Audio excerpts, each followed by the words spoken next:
Good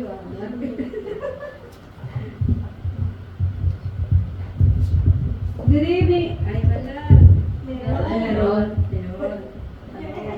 Dinig. Good evening, everyone. Good evening. I'm so excited to share my journey sa inyo. Ayan. So, ang ating tema, Essence of Motherhood, Far Away from Home. Yan, diba? So, thank you, Pastora, for another favor again na tayo ay mag-share. So, para sa akin, hindi masyadong mahirap to kasi walang masyadong outline, diba? Kasi experience. So, ilang minuto po ba? 15. Okay. So, ayan. Para sa ating introduction I got married 1995. So, 1995, and then na-born again ako 1990. So, bago ako nag-asawa, born again ako. Pero, syempre, di ba, may ups and downs. So, at yung tema natin sa pagiging nanay, naging nanay ako ay 23 years old. Diba? So, itong isi-share ko para hindi masyadong mahaba at para hindi ako kung saan ako magkwento yung essence, nilagyan ko ng acronym. Nilagyan ko ng acronym yung essence. Para yung kwento ko sa inyo ay medyo, pag nalaman yung letter N na, ay patapos na sister. So, una, yung letter E. Nilagay ko dito, excitement. Ayan, diba? So, yung experience ko at the age of 23, excited ako maging nanay, diba?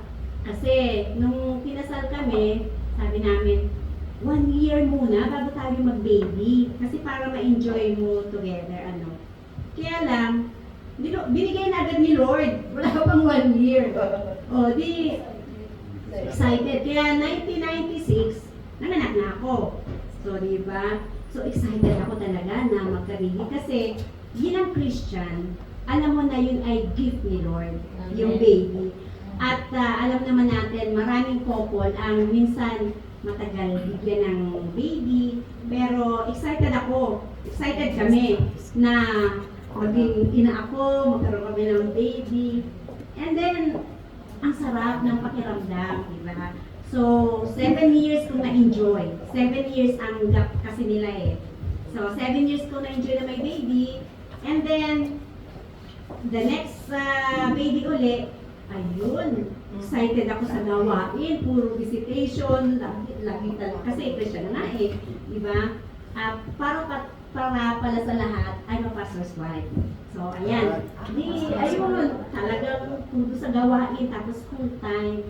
And that time, may trabaho ako sa electronics. So, excited ako kasi syempre, ngayon, 12 hours, 18 hours ang trabaho sa electronics, ang dami. Sabi ni husband, ano yan, trabaho o ano? Diba? So, pinag-resign niya ako. So, by faith, the Lord, by faith, sige, resign. So, habang nasa siyempre excited ka, tapos pregnant ka, I think 3 months yun, 3 months si baby. Visitation kami, alam mo naman sa Pilipinas, di ba? Ang layo ng mga pagitan ng mga bibisitahin. Hala! Di-pregnant na ako. Sabi ko, nanay, bakit parang para akong ginubo, ayun, para akong nalungkot. Sabi ko doon sa elder namin, nay, parang hindi yata ito okay. Ayun. So, sa madaling sabi, na-miscarriage ako, nakunan ako. So, ayun. And then, excited pa rin ako. Kahit na, sabi ko, ay, Lord, bin mo yan Sabi ng OB ko, kapag mayroon ng lumabas sa'yo na malaki, na dugo, ibig sabihin lumabas siya. So, praise God, pinag-pray namin, kasi nga, that time, wala naman tayo maraming pera. So, pray tayo na yun na. So, ibig sabihin, lumabas na nga siya, hindi na ako naraspa, di ba? Alam naman natin, pag niraspa, napakalaking halaga niyan. So, sige Lord, excited pa rin kami kung kinuha mo siya. And then after 1 year, may nabuo uli. So yun, I have 2 One daughter and one son. So, dalawa lang anak ko. Ayan, so excited pa rin ako.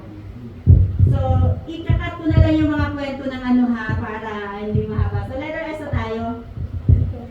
Sa kabila pala ng excited mo, bilang isang nanay, may sacrifice pala. So, ayan na, nasa sacrifice na. Oo, di nag-sacrifice na. Kasi that time, ano ko malinaw sa isip ko na nag-asawa ko ng pastor, ipo-provide ni Lord. Nag-resign ako, ipo-provide ni Lord.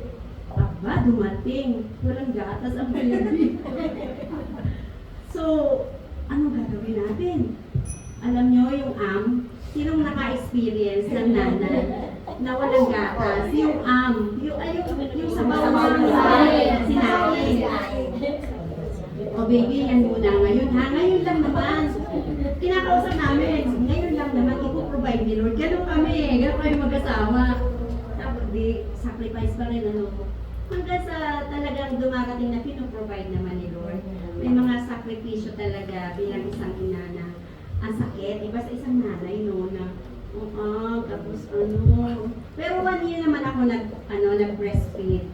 Siyempre, kailangan pa niya ng gatas, diba? So, yun. Tapos, sakripisyo pa minsan, alam niya ni Pastora siguro na experience niya, yung allowance namin. Talagang hindi kasi ako mareklamo. Parang halimbawa, this week, 500. Lord, paano na magkakasyahan yung 500? Tapos hindi ako mareklamo talaga. Kasi, alam ko na ipoprovide ni Lord. Nag-force fasting kami, tapos may baby, Force fasting, hindi talaga fasting na nakalaan na force. Tahimik lang kami. Alam nyo ba, may kakatok na lang sa kasi nakatira kami sa pastoral house. May kakatok, Sister Giselle, ito ang pagkain. Ay, tama-tama. So, ang dami sacrifices, di ba? At isingit ko dyan sa sacrifice, yung nag-pray kami. Thank you, sis. Nag-pray kami na paano ko matutulungan si husband. Kasi nag-resign na ako naman ako, nagtitinda-tinda, gawa-gawa ng mga kaunting mapapagkakitaan, pero lumalaki na yung mga bata. So, dyan pumasok yung na-apply tayo Israel, kasi parang excited ako, nababasa ko yan, Holy Land, Jerusalem. Excited ako, ayan na. Nag-apply ako, niloob ni Lord na makarating ako dito. So, yun yung mga sacrifice nila isang ina, kasi first time ko mag-ato. Wala akong experience, pero masaya ako kasi nandito yung mga Bicolano. Andito na sila, pastor. Kasi parang hindi ako marunong pagkaya sila needs. So madali sabi, nakarating po ako dito at yung sacrifices na hindi lang yung pera. Medyo ngayon ay dumadami na. So praise God, di ba? So pag may sacrifice, mayroon yung talaga, may reward yan. And then letter, isa pang S, strong is the Lord. Strong. Ayan. Yung word ni Lord, ang pinanghawakan namin. Pinanghawakan ko. Kasi, I'm a pastor's wife, alam ko yung kanya, full-time pa naman si pastor. So, yung mga salita niya ang nagpapalakas sa akin. Kasi kung wala, ay baka, ang hirap lang kasama ng pastor. Bakit ganito? Bakit ko pinasok to? Pero yung salita ni Lord, kahit hindi kayo mga pastor's wife, kahit sabihin natin ordinary nanay, lalo na mga Christian na tayo, yung salita ni Lord na God will provide, God will provide. Pag sinabi ni Lord na kung may mga nararamdaman, ihihil niya yan. Amen. Basta panghawakan lang natin yun. So, ayan, letter E na tayo. Ano pa yung letter E? Education. Yan, bilang isang ina, gusto natin mapag-aral yung mga anak, di ba? So dahil nga, nandito na ako, ayan na, medyo pwede na mama. Mag-enroll ako sa ganitong school. Sige, pwede. Yan. Di ba nabigyan na natin yung education? At si husband, hindi na siya napipressure. Kasi alam niya may katuwang siya. Lagi niya sinasabi sa akin, that is your ministry. Na hindi ka man active doon sa yung pagpapadala mo sa church, sa amin, ministry mo yan Kahit hindi kayo asawa ng pastor, ganun din. At ito yung nakita ko na, di ba yung asawa natin, maliit lang yung sahod. may ego sila. Tayo ang laki ng pinapadala. Di ba? Ang laki ng pinapadala natin. So, wag hindi sabi niya, sahod mo. No, sahod natin. At saka, yung mga lalaki, kasi karamihan babae yung nandito, no? Naaano sila, yung ego nila, parang nasasaktan kapag minsan na namamanduhan natin. Oh, bili ka ng ganito ha, ipaayos mo ito ha, lahat, ganyan. Pero hindi ko pinaramdam yung kay husband. Like ko sinasabi na sa atin yan ang sahod natin, o anong gagawin natin, ganon. Hindi ko pinaramdam sa kanya yung kasi kahit na lingkod siya ng Panginoon, ayaw ko mapil niya yun. Na ano, and then dun nga sa education, Mama, sabi ng anak kong panganay, ano ko, OJT ako sa Arizona. Tama, ayaw ma, sabi ko, di, malaki. Kaya ni Lord yan. Go, punta ng OJT sa Arizona. And then balik sa Pilipinas, Mama. Internship ako sa sa Florida. But gusto mo ba sa US? So, sa madalit sabi ko, nag-internship siya doon. And then, niloob ni Lord na may makilala siyang doon, pangasawa. So, to cut the story short, sakta na ako kasi may anak na siya. At ang sakit, kinasal sila lang. So, yun. So, that is education. At saka dyan sa education, mayroon akong dyan, malungkot na iniiiyak ko sa Lord kasi umalis na nga yung anak ko, yung panganay. Almost 5 years. Kung maririnig mo man din. 5 years na huminto siya. Huminto, talaga na wala siyang ganang mag-aral. Ang dami nang nagsabi sa akin, uwi ka na lang sa Israel kasi baka ikaw kailangan. Tamahan mo dyan sa Israel. Pero, hindi. Sige, pray. Oh, baka meron ng psychological problem, mga ganyan po, But praise God niya, after 5 to 6 years, nung nagbakasyon kami na 2024, parang nalungkot talaga siya na nawala yung ate niya. So, nag-decide siya mag-aral. So, praise God. Ang sarap na feeling ng isang ina na yung anak mo, kasi, di ba, may pang tuition eh. Yung iba nga walang pang tuition, pero, gusto mag-aral, may pang tuition na tayo, may pang provide, pero, ating mag-aral. Pero, praise God. Ayan. Pagdating sa education, may honor pa siya, ha, Mama. Oh, praise God. So, letter N. Malapit na. Malapit na, ha? Kunti na lang kasi. Nurturing love and nurturing love. So, sa ating mga nanay, kasi di ba sabi nga, nakakonect, di ba ang iba yung feeling, pag may nararamdaman yung anak natin, parang ramdam na ramdam ng ina. Kahit na malayo ako, salamat sa internet, salamat sa pero yung mga previous, di ba, bili pa tayo ng card, ang dami nating nauubos na cards para, tatawag, tapos nauubos na agad, bibili na naman. So, yun, na kahit sa online, kahit Friendster, yung mga noon, talagang sinisikap ko, yung ako hindi ganun hindi ako ganun ka-disciplinarian na mother.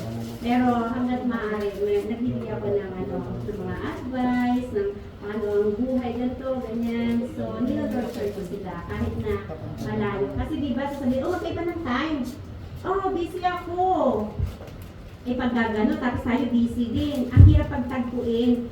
So, praise God kasi dito sa sa pag-nurture natin lalong malayo tayo. Ang hirap, diba?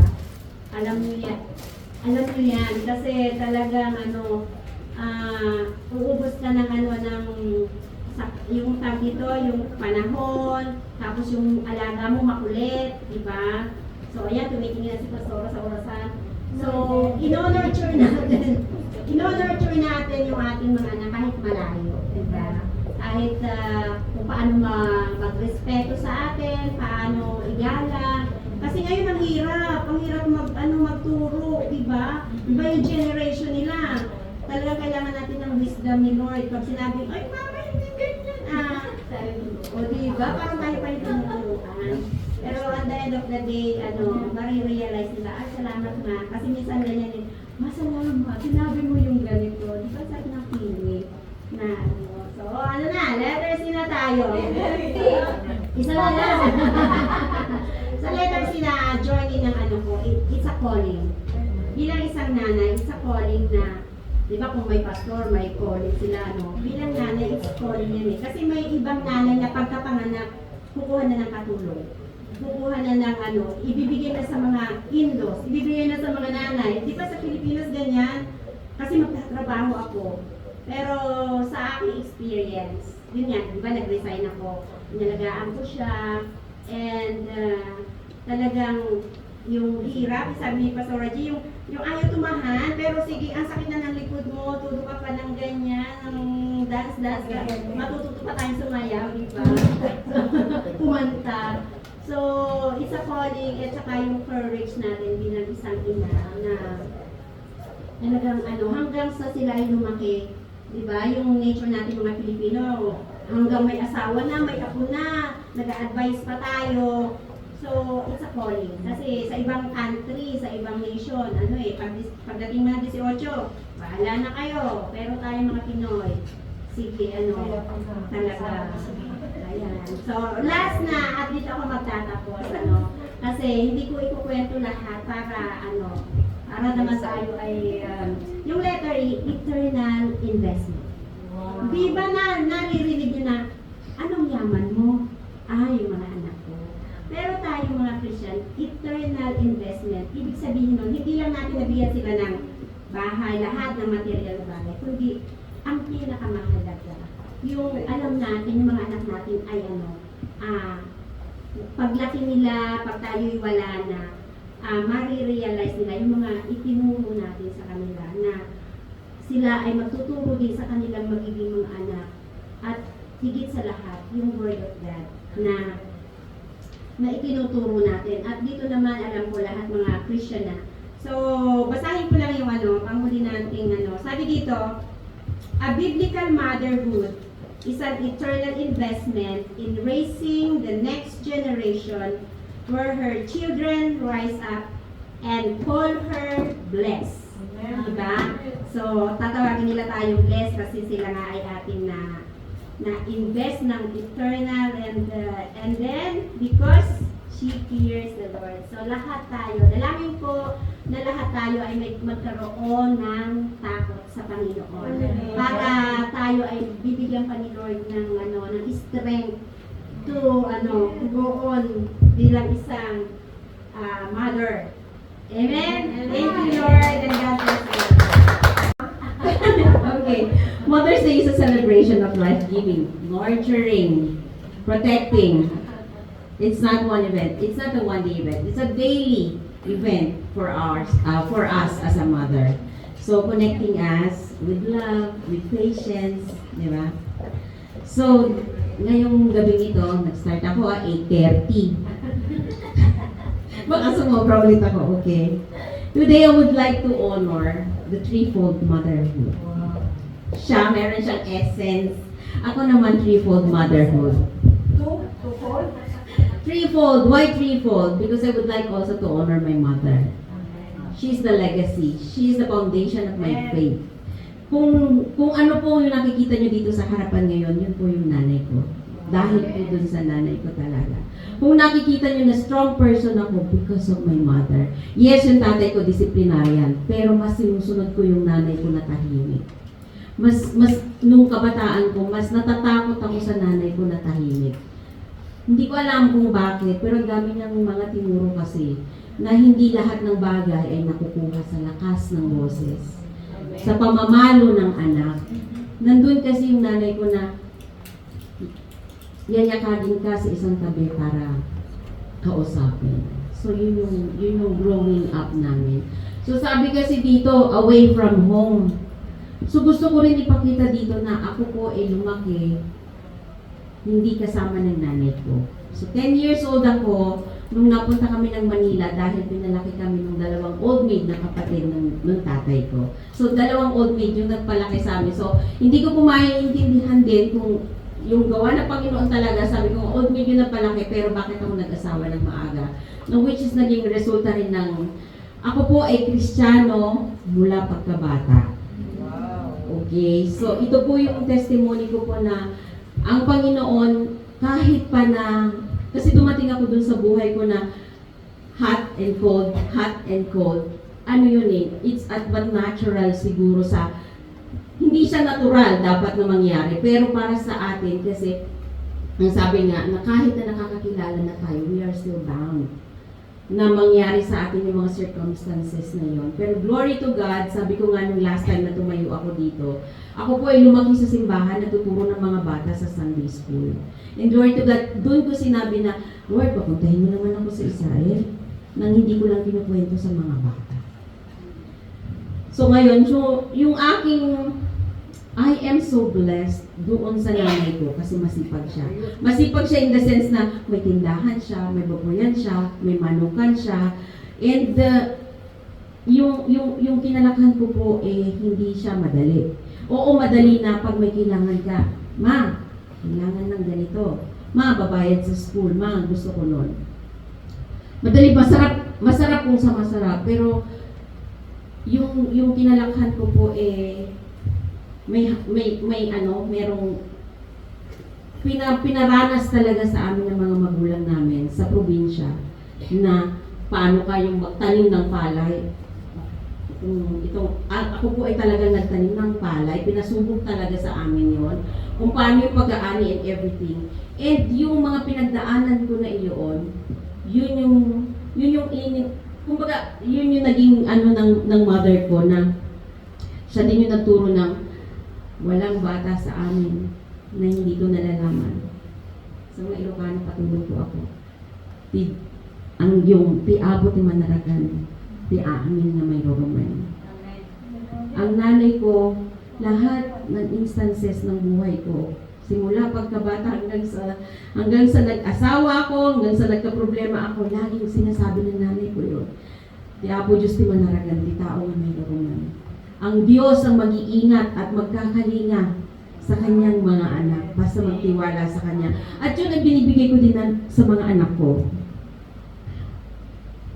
Simple lang, pero lahat ng bata din sa bahay, tinuturuan, meron kaming dasal bago kumain. Antayin ko ha, parang rinig nyo din. Apo may kakadakam, dito yan ni apanganan, uy kanin ni bendisyonam. Amen. Alam yun ni Brother Rudy. Pati English alam daw niya. Yun po ay isang legacy din na lahat ng bata kailangan alam mo. So, hindi man kami makapagdasal ng personal na dasal namin, pero walang time na umarap kami sa pagkain na hindi nabebendisyonan talaga yung pagkain. It's a legacy, which is yung mother ko yung nagturo nun. To become strong, na magtiwala ka sa Panginoon, no matter how hard, no matter kung gaano kahirap ang pinagdaanan mo, baunin mo yan, anak. Hindi porket nasa iyo lahat, hindi porket may pera tayo, lahat ay idodole out na. So yun yung gusto kong ituro din doon sa mga anak ko. Hindi ako umiyak. Hallelujah. So acknowledge the seen and the unseen labor, tears, support, unconditional love, and prayers of my mother. Kaya thank you dun sa mga training ng nanay ko sa kanyang pagmamahal. Next, me as a mother na. So tapos na yung aking nanay. Personally, I encourage yung constant thing, hindi yung perfection. Yun yung tinuturo ko talaga dun sa mga anak ko. Hindi ko sinabi na, anak, gusto ko maging valedictorian ka. Anak, gusto ko perfect lahat ng exam mo. Hindi ako yung tipo ng gano'n na nanay. Ako yung, anak, i-enjoy mo. Makinig ka sa teacher mo. Dahil yung pakikinig mo sa akin. Kasi sabi ng mga anak ko, Mami, ang bibig mo hindi natapos-tapos ng kareremay. Ay talaga naman, ay talaga po madaldal po talaga ako. Yun po talaga yung aking isa dun sa mga ano ko, dun sa mga anak ko na huwag kayong magsawa na makinig sa akin kasi lahat yan ay para sa inyo. And away from home, ngayon na nandito na po ako, sila mismo nagsasabi na, Mami, luminis na namin yung bibig mo. Diba? So nakakamiss daw yung bibig ko na nagpapaalala sa kanila kasi yung mga anak ko, silang tatlo lang po talaga dito sa bahay kasama yung katulong at saka yung aking apo. Mahirap kung sa mahirap, pero ang Panginoon ay hindi siya nagkukulang. Talagang nandiyan yung mercy niya. Mahirap kasi nga, sabi nga ng nanay ko, hindi mo kasi ginalingan ang pumili ng asawa mo. O, diba? Hindi ko daw ginalingan. Pero, all glory to the Lord. Kasi kahit nawala yung asawa ko, I was able to provide what is needed for my kids. Ang sabi nila, bakit ka nandito sa Israel? Eh, pwede ka naman sana magtrabaho doon. You can still provide. No, sabi ko, ang Panginoon, binigyan ako ng pagkakataon na pumunta. Bakit ko hindi gigrab yun? Dream ko yun. Sabi ko gano'n, na gusto kong pumunta doon kasi gusto kong malakaran kung saan lumakad ang Panginoon. And it's a fulfillment for me at the same time. God had blessed me na magtrabaho ako para i-provide ko yung mga kailangan ng anak ko. Yes, wala ako physically. Pero lahat yung mga pangangailangan nila, I am able to provide for them. Yes, nandyan yung nanay at tatay ko. Ang sabi nga ng nanay at tatay ko, yan si Bless. Hanggat hindi nalulunod, hindi yan hihingi ng tulong. And glory to God. Bakit? Kasi dahil din sa kanila, tinulungan nila ako na maging matatag. Na hanggat kaya ko. Ambisyosa po kasi talaga ako. And glory to God. Pinagpapasalamat ko yun sa Panginoon. Kasi binigyan niya ako ng lakas ng loob na yun yung binigay ng Panginoon na nakalakasan ko. This is yung, sabi nga dila ang katapat. Sa ahente, dila ang katapat. Laway lang, kikita ka na. Diba? So, ang Panginoon lahat talaga naka-align. Naka-align lahat yung ginagawa natin sa nangyayari sa buhay natin. Kaya glory to God. Pero, ang dami nating mga sacrifices, no? Para sa atin na OFW, join natin yung gumawa ng balikbayan box. Diba? Karga na magkarga. Pero para marinig mo yung anak mo na sabihin na, Mami, pwede man sa susunod na magpabalikbayan box, kasarili mo naman ang ilagay mo na lang sa box. Masakit. Natatawa ako, oo, pero masakit para sa akin na yun yung sasabihin ng anak ko. Pero wala naman akong magagawa, sabi kong ganoon. Kung hindi ako magtatrabaho dito, anak, oo, meron tayo dyan. Pero ayoko na umasa tayo ng umasa. Nandiyan kung meron naman akong pagkakataon pa din dito, mas malaki pa rin yung kikitain ko dito, mas marami pa rin yung pangarap ninyo na masusunod. Yung isang naging problema ko din sa pagiging nanay is yung gusto nga natin yung constant, pero hindi naman natin nakikita yung 24/7. Yung mga anak ko, tinatanong ko, kumusta kayo, ganito, hindi nila nakita na yung bunso ko na pala ay nabubuli na pala sa school. Isa yun sa, yan na. Sabi ko, hindi ako iyak. Isa yun sa iniyakan ko kasi, sobrang, ang dami yung hirap ko. Yung kung sasabihin ko, yung maximum ng hirap ko sa pag-aasawa, nandoon sa bunso ko. At kung mapapanood mo to, anak, pakinggan mo. Buntis ako nung pinaalis ko yung asawa ko. So mula pagkabuntis ko, mag-isa lang ako. Imagine nyo yung pupunta ka sa hospital, nag-jeep ka, kasi meron namin sasakyan Nasa bundok pa yung bahay namin. Kasama ko yung anak ko, bit-bit namin. Anak ako, CS ako, nagkaroon ng komplikasyon, kailangan ko ano yung dugo ko. So, na-extend ako sa hospital. Gusto ko na lumabas. Lalabas na kami ng hospital, hindi ko mahanap kung nasaan yung tatay ng mga anak ko para pumirma, para makalabas na kami ng hospital.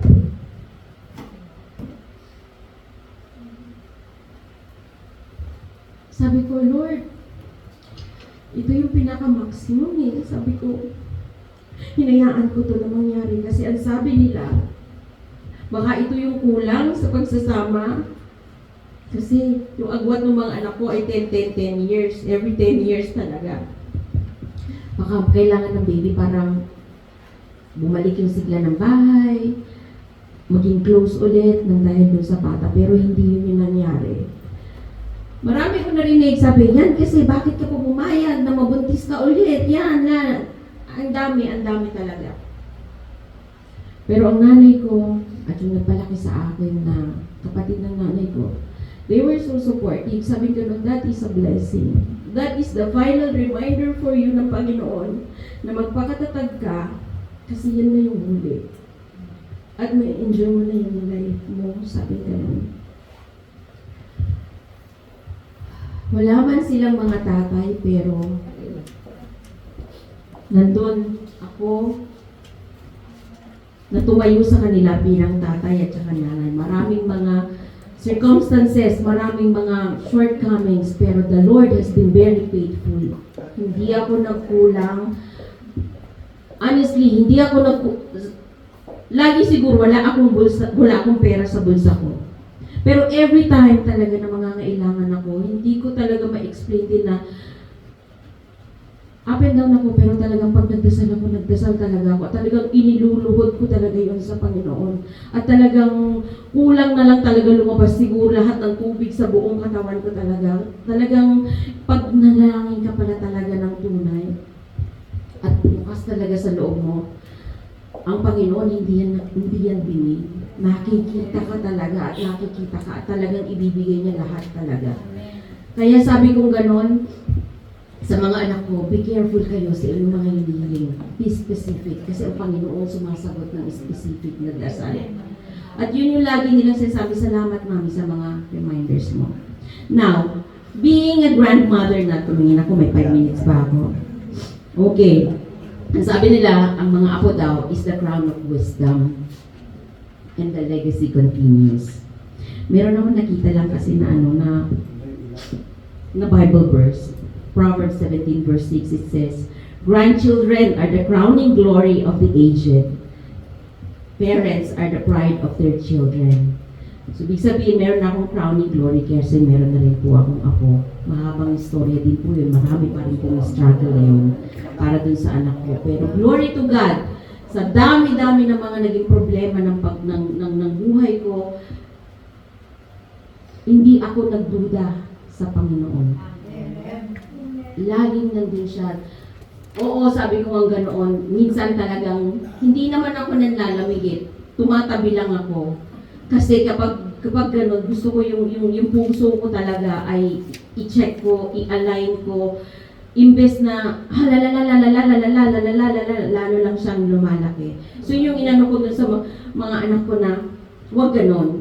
Better na ilayo mo yung sarili mo, magdasal ka, isurrender mo sa Panginoon, and later on, you will see. Okay na naman siya ulit.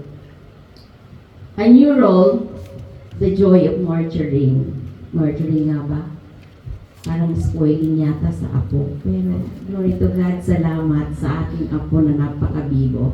Ang sabi ko, call me Mamila. Mamila? No, I don't like to call you Mamila. You're my mom. I have my mommy and you're my mom. Glory to God sa aking apo. The daily pressure of parenting focuses in spiritual legacy and telling them the next generation about God. Yung aking apo ay 3 years old. And every time na mag-pray kami sa family, sabi niya, me first, me first, me first. At natutuwa ako kasi alam ko ano yung dadasal po niya. I would like to thank for my toys, my new dinosaur. So, ibig ko sabihin, kasi ganun tayo, di ba? Nagdadasal tayo kung ano yung meron tayo. And at his age, he is so willing to take lahat yung mga nandoon sa harapan niya. At ang sabi ko dun sa anak ko, gabayan mo na yun ay ituloy-tuloy niya. Sabi ko gano'n sa kanya. So sabi naman ng anak ko, yes mami, ang takot lang niya sa'yo kapag hindi na siya nag-pray. So, salamat sa salamat sa Diyos. Okay, the faith that dwell in motherhood continues through us and passed down sa mga apo natin. Okay. So lastly, glory to the ultimate model. Even when mother fails or not perfect, God is the perfect nurturer. Amen. Salamat sa Panginoon at sa kanyang paggabay sa buhay may nanay. So, ayun, amen. So, Bilis lang akin. so kung kay sis Lisel is Kisen, kay sis Blaise is threefold, mother. So tayo naman, dumakot tayo sa pinaka-exciting part ng journey ni Lini. So ayun mga kapatid, yung journey ng buhay ko po mga kapatid, ay hindi po naging madali yung pagiging mama ko. So, medyo, huwag kayong maiiyak ha. Bawal umiyak, usapan na. Oo. Bawal umiyak, pero Oo, sa akin kasi mga kapatid, naniniwala yung pinag-aralan natin kay Pastora yung nangungusap yung banal sa panaginip. Ako kasi before ako mag-abroad, actually pala naging nanay ako 19 years old. Sorry kung bata, sorry naman. So, bata pa. So ayun, nag-apply ako dito na nga. So ayun, pero hindi ako naging madali, no? Dahil nasa kahirapan, kaya nag-apply ako dito. But I believe God has a purpose sa lahat. So bago pa ako mag-apply dito, ay nanaginip na po ako na may mangyayari sa asawa ko. So ibig sabihin, mamamatay siya. So inignore ko po yan kasi sabi ko, panaginip lang yun. Sabi ko, hindi mangyayari yun. But nandito na ako, no, to make sure, nandito na ako, nag-work na ako. 2 days before na may mangyayari sa asawa ko, nanaginip ulit ako. So, sabi doon, magbasa daw ako ng Biblia. So, I ignore it kasi although Christian naman na ako, pero ganyan-ganyan lang. Parang simba, hindi yung Simbawe. Oo, parang ganun. Simbawe. So, hindi ko talaga, inano yun, hindi ko talaga pinansin yun. Sabi ko, panaginip na naman. Tapos, yun na nga, 2 days, nangyari na nga. Pinatay ako yung asawa ko, nabaril daw. Sabi ng sister-in-law ko, akala ko naman is nasa hospital lang na something ano sa kanya. Yun, pero yun namatay na, ano pala kasi sa maraming bala nga yung ano sa kanya. Hindi ako makasitin kasi parang panaginip ko yun eh. Parang panaginip lang to. So sabi ko gano'n. Tapos, ang masakit pa doon, nakita ng bunso ko yung nangyari ko sa papa niya. So, May tissue sa ilalim. ayoko sana, hindi ako iiyak. Hindi, nakita ko nung anak kong bunso yung, kasi ano lang, baba lang po namin yung nangyari. So, kita po niya yung anong nangyari sa papa niya. Sinasabi lang daw ng anak kong bunso, Papa, pero nakabulagta na po yung papa niya. So, hindi, ang sakit po noon na sabi ko nga po, yung trauma ng bunso ko, grabe po yung sakit na nandito ako sa abroad, anong magagawa ko? Sabi ko, malayo po ako. Tapos, yun nga, hindi ko po alam yung gagawin ko ng mga time na yun kasi parang nawala po ako sa isip kasi super ano po ako sa asawa ko, kumbaga, dependent po ako siya po lahat. Siya yung gumagawa, ganito, ganyan. Parang ako, ano lang ako oo, okay, sige, gano'n lang po ako. So, nung nawala po siya is parang, I don't know, hindi ko alam paano ko mag-uumpisa, anong gagawin ko. Wala. May tatlo kaming anak, mga maliliit pa. So, anong gagawin ko ako? Tapos, ayun na nga, nung time na yun is bago lang po ako sa work ko kasi yung unang trabaho ko ay inalisan ko po kasi nga medyo nananakit na po. Kaya bago lang po ako sa trabaho ko yun, 1 month nung nangyari yung asawa ko na pinatay. But glory to God po na hindi po niya ako pinabayaan. Yung amo ko na yun, pinauwi niya ako sa Pilipinas para maano ko yung mga anak ko, maasikaso ko nga, anong gagawin ko. Then, binahiram pa ako ng pera ng amo kahit bago lang ako. Di ba napakabuti ng Panginoon? Di ba? Na kahit man hindi na-ignore ko siya, pero nandiyan pa rin siya. Nakaalalay ko sa akin. So, at ayun na nga pag-uwi ko, kasi tatlo yung mga anak ko maliliit pa, hindi ko talaga alam. So, sabi ko, anong gagawin ko? Hindi, paano, yung nasa malayo ako, di ba? Isip sumana ang mother, di ba? Ano yung sacrifice na po natin, yung sakripisyo, yung, alam mo yung kahit hindi ka matapang, parang tatapang-tapangan ka sa harapan ng mga anak mo para hindi lang sila manghina, pero dito sa puso ko, durog na ako, yung parang, kailangan ko sa kanila maging matapang, no, sabi ko, para hindi nila makita na nanghihina ako. Then, Yun nga na ang mas kung pinakamasakit yung pag-uwi ng pagkamatay ng asawa ko, mas masakit yung pabalik ko ako ng abroad. No? Yun ang pinakamasakit din nung sinasabi ng bunso ko, ma, ano malis? Pero may choice ba ako? Wala. Yung gusto mong mag-stay kasi iniisip mo na may trauma pa sila, namatay na nga yung papa nila, aayos pa ako. So, pero wala akong choice, no? Kailangan ko talagang umalis. So, kasi para sa kinabukasan nila, kasi kung nandun ako sa Pilipinas, paano ko sila mapapag-aral? So, mga magulang ko, wala rin din po. So, ako lang po ang, kasi kumbaga, I am also, tawag sa galit, ako natulog na po ang sipong. Good choice. Sorry naman. So, ayun mga kapatid, ang dami kong dito, pero hindi ko nagamit. Naman. Hanggang alauna pa ako natulog nito. Sige lang, tuloy mo. Sige, tutuloy ko na. Oo. Hindi nagamit. Tapos ayun nga mga kapatid, so ang ginawa ko po sa mga anak ko para sila hindi na maano doon sa lugar kung nasaan pinatay yung asawa ko, para maiba yung place nila. Pinunta ko sa Davao kung nasaan po yung kapatid ko. So, para kumbaga maano yung trauma nila. And yung mga pumatay sa asawa ko, hinayaan ko na lang din po. Sabi ko, Lord, ikaw na po bahala. Kasi inisip ko din paano yung... Tapos sabi ko, iniisip ko kasi paano kung balikan yung mga anak ko, wala po ako doon. Sabi ko, Lord, ikaw na bahala sa mga gumawa nun sa asawa ko. Although may mga naririnig ako na si ganito ang gumawa, sabi ko, Lord, ikaw na bahala. Sabi ko, pinapasa yung Diyos ko na lang. Sabi ko, tsaka, God is really good. Nandiyan ang wishing. Yun, di ba? Tapos,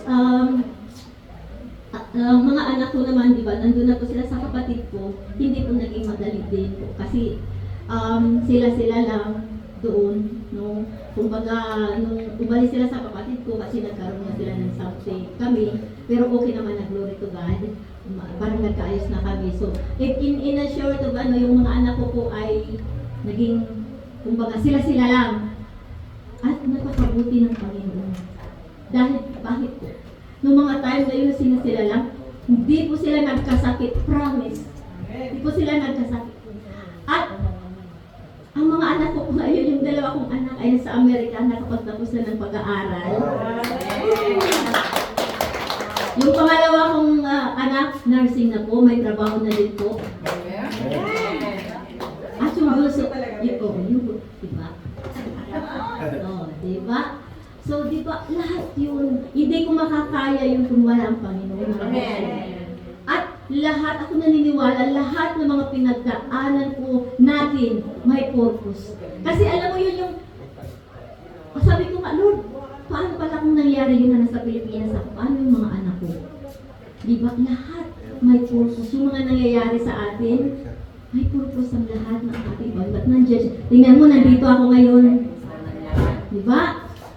Lahat po may purpose ang Panginoon. So, napakabuti po niya na sa ating mga buhay na kung ano man yung mga pinagdadaanan natin bilang nanay, huwag po tayong sumuko. Ipasudyos po natin kasi hindi po siya natutulog. Promise. Nandyan po siya. Ako, with myself, na nararanasan ko kung paano siya pumilo sa buhay ko. Yung kung paano niya ako binibless na kahit ang dami kong alam mo, hindi lang mga anak ko, alam mo yung mga anak ko sabay-sabay ng college. Sabi ko nga, Lord, sana ako kumuha ng pera na ganito. Ano pa ako sa mga magulang ko, mga kapatid ko, lahat na. Pero bakit ko nakano yun? Bakit? Kasi nandiyan siya. Amen. Grabe yung iyak ko. Iniiyak ko palagi sa tuwing gabi-gabi, Lord, tulungan mo ako. Kasi hindi ko talaga kaya. Makikita niyo lang ako tumatawa, pero gabi-gabi umiiyak ako sa Panginoon. At nakikita ko yung strength niya, yung binibigyan niya strength sa akin. Na yung pagyakap niya, na, Lynn, kaya kaya mo yan, nandito ako. Kaya, salamat talaga sa Panginoon, sa kalakasan, sa lahat ng mga blessings. So, at hindi ko maaano rin na yung, di ba, as a mother din, na wala tayo sa ating mga anak. May mga anak talaga din tayo na hindi pare-pareho. Yung kamakailan lang yung pangalawa kong anak, na makikita mo man dito, mahal na mahal. Na sabi niya sa akin na bias daw ako. Na alam mo yun, yung lahat ng ginawa ko, hindi niya nakita yung sacrifice ko sa kanila. Na yun, na parang sabi ko nga, Lord, alam mo yung ginawa ko lahat sa kanila, pero yung magsalita ka ngayon ng gano'n, kasi hindi pa ako kinakausap hanggang ngayon ng sakit ko. Kasi lahat ginawa ko, yung kahit nga na, doble-doble na ako trabaho, nag-online ako, kahit hindi ko alam, nag-online ako, para lang maibigay sa kanila lahat yun. Pero, iyan, sana makita mo to na mahal kita. Mahal ko kayo, wala akong pinapaboran sa inyong lahat. So, ayun lang na maging matatag lang po tayo at umasa lang po tayo sa ating Panginoon. Pagkatiwala natin sa Kanya yung lahat ng mga nangyayari po sa buhay natin. Amen? Hindi na ako gawa nito. Nauna na ako natulog nito. Din kayo. Pero yung nangyari ngayon is the work of the Holy Spirit. Amen? Amen po ba? So sa ating mga tatay dyan sa likod, you're the next. Ang pamagat na inyong team, Heart of the Father. Ano yung puso ng isang ama? Mag-ready kayo ha, start June, ay mag-share kayo. Amen po ba? Marinig din natin yung mga testimony nito mga tatay. At mag-invite tayo doon sa Jerusalem ng kanilang mga testimony kung ano ba yung nasa puso ng isang tatay. Napaka-importante po noon yung puso ng isang ama. Amen po ba? At nakaka-bless ang journey ng mga nanay. Amen po? Sa next week, yung journey ko naman. Amen? Next week na yun, lalo tayo na tayo. Sige, mga tatay, magkukumyun nyo na tayo. Para nga sa